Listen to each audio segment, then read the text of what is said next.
CR101radio.com, podcasts, and more. 13. The law as a song. Our attitude towards God's law is very defective in our day. We sinfully see the law as some kind of restraint on man, whereas God's covenant law was given to man as a sign of his love and grace.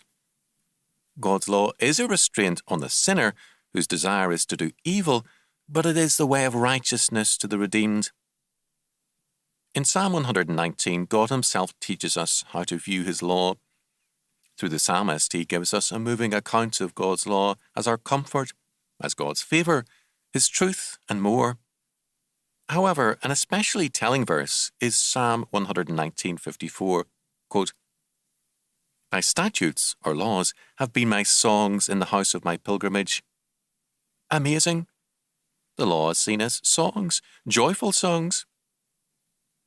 I'm reminded of a staunch old Christian who died recently, active and vigorous until close to 90. On one occasion a year ago, he was describing life in his youth. No one locked their doors. Crime was something remote and strange, and virtually everyone in his community went to church. America was something to sing about in those days, he said. It was something to sing about because it was godly and law-abiding.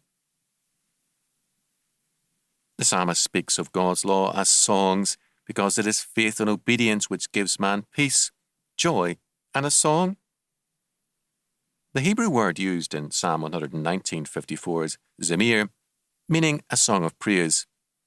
The psalmist was praising God for his laws because God's law is for our peace, joy, and communion in and with him.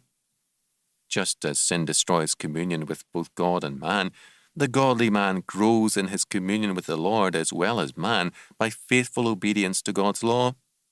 God's statutes or laws are therefore something to sing about.